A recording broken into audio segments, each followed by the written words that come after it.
কে বলবে এই ছেলে নিজেই তার মায়ের হত্যাকারী? নৃশংসভাবে নিজের গর্ভধারিণী মাকে হত্যা করে ডিপ ফ্রিজে লুকিয়ে রেখে নির্লিপ্তভাবে এভাবেই সবার সাথে কথা বলছিলেন ১৯ বছর বয়সী মাদ্রাসা পড়ুয়া ছেলে সাদ বিন আজিজার রহমান। দাবি করেছিলেন ডাকাতেরা হত্যা করেছে তার মাকে।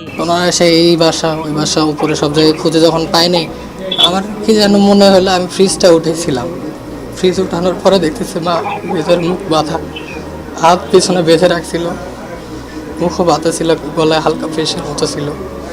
ওখান থেকে তো বের করে নিয়ে আমরা হসপিটালে গেছি। তারপর হসপিটালে যে আমাদের আশা ছিল যে উনি মারা যান নাই, আছেন, যে করছে আল্লাহ আছে বিচার দেবার। আমাদের আল্লাহ যেন শহীদি মর্যাদা দান করেন, মাকে জান্নাত নসিব।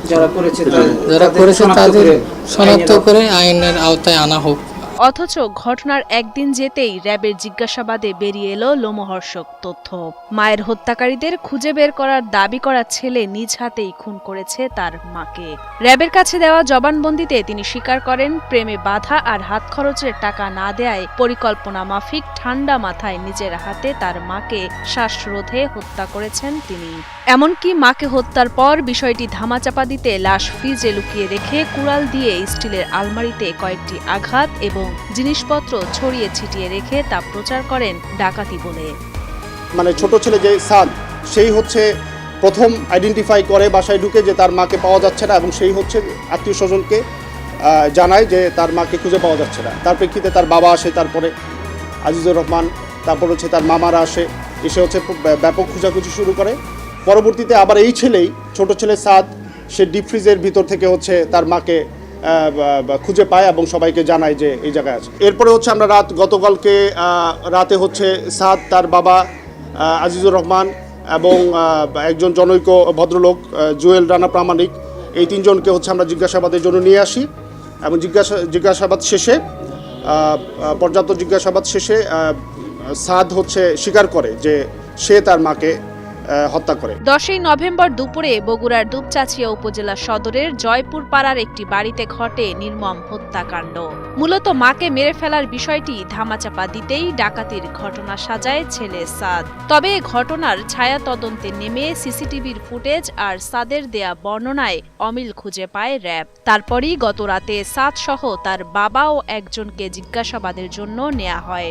জিজ্ঞাসাবাদের এক পর্যায়ে সাদ বিন আজিজার স্বীকার করেন তার মাকে হত্যার কথা। প্রেমে বাধা আর হাত খরচের টাকা না দেওয়ার কারণেই রাগে ক্ষোভে মাকে মেরে ফেলেন বলে স্বীকারোক্তি পাওয়া যায় তার কাছ থেকে। হত্যাকাণ্ডের কারণ হিসেবে সে বলে তার একটি প্রেম ঘটিত সম্পর্ক ছিল এবং তার যেই উঠতি বয়স, তার কিছু হাত খরচের বিষয় ছিল, এবং আমরা টেকনোলজির মাধ্যমেও কিছু জানতে পেরেছি তার কিছু ট্রানজ্যাকশনের বিষয় ছিল, টাকা পয়সা লেনদেন ছিল। আমরা ধারণা করতেছি এটা হয়তো অনলাইন টুকটাক জুয়া খেলতে পারে। যাই হোক, তার টাকার একটা ডিমান্ড ছিল, সেই হিসেবে সে 500 বা 1000 টাকা প্রায় হচ্ছে তার বাবার কাছ থেকে হচ্ছে টাকা সে নিয়ে নিত আর কি, না বলে। এখন এইটা তার মার কাছে বেশ কয়েকবার ধরাও খেয়েছে এবং এটা নিয়ে তাদের ভিতরে বেশ বাকবিতণ্ডা, ঝগড়া এগুলো হয়েছে। এগুলোর প্রেক্ষিতে তার মার সাথে তার একটা ক্ষোভ ছিল মার উপরে। জানা যায় ঘটনার দিন সকালে মায়ের কাছে টাকা চেয়ে না পেলে বাকবিতণ্ডা হয় আজিজারের সাথে। তখন নাস্তা না করেই মাদ্রাসার উদ্দেশ্যে বেরিয়ে পড়েন সাদ বিন আজিজার। মাদ্রাসা থেকে 11টায় বিরতি দিলে আশেপাশে কিছুক্ষণ ঘোরাফেরা করে 12টার দিকে বাড়িতে প্রবেশ করে সাদ।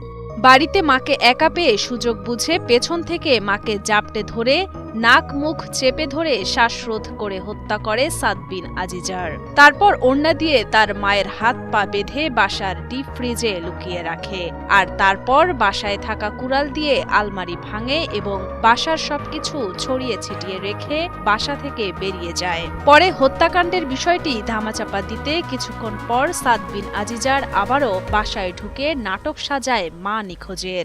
11টার দিকে যখন বিরতি দেয়, মাঝখানে যে বিরতিটা, সেখানে হচ্ছে সে মাদ্রাসা থেকে চলে এসে আশেপাশে ঘোরাফেরা করে এবং 12টার দিকে হচ্ছে সে বাসায় ঢুকে নিজের যে চাবি, ওই চাবি খুলে ঢুকে হচ্ছে দেখতে পায় তার মা হচ্ছে বটি দিয়ে সবজি কাটাকুটি করতেছে, এবং আমরাও ঘটনাস্থল পরিদর্শন করে দেখেছি যে উনি দুপুরে রান্নার প্রস্তুতি নিচ্ছিলেন। তো তখন হচ্ছে সে ঢুকে তার মাকে পিছন থেকে জাপটে ধরে হচ্ছে নাক এবং মুখ চেপে ধরে, এর ফলে শ্বাসরোধে ভদ্রমহিলা মারা যান। তারপরে সে হচ্ছে এটা হাত পা বেঁধে, ওড়না দিয়ে হাত পা বেঁধে হচ্ছে ওই ডিপ ফ্রিজের ভিতরে লুকিয়ে রাখে। তখন সে কিং কর্তব্য বিমূঢ় হয়ে যায় যে আমি এখন কি করব। তখন হচ্ছে সে আবার বাসা থেকে বেরিয়ে যায়। বেরিয়ে যাওয়ার পরে হচ্ছে সে আবার বাসায় ঢুকে হচ্ছে তার মাকে খুঁজে পাওয়া যাচ্ছে না, এবং তারপরে হচ্ছে সেই যে নাটকটা আর কি, যে আত্মীয় স্বজনকে কল দিয়ে যে আমার মাকে খুঁজে পাওয়া যাচ্ছে না, বাসায় এরকম ভাঙচুর হয়েছে, এখানে ডাকাতি হয়েছে বা ডাকাতি প্রচেষ্টা হয়েছে, এই পুরো নাটকটা হচ্ছে সে সাজায়। নিহত উম্মে সালমা ও মাওলানা আজিজার রহমান দম্পতির 2 ছেলে ও 1 মেয়ে। তাদের মধ্যে বড় ছেলে ও মেয়ে থাকেন ঢাকায়, আর ছোট ছেলে সাদ বিন আজিজারকে নিয়ে বগুড়ায় বসবাস করতেন এই দম্পতি।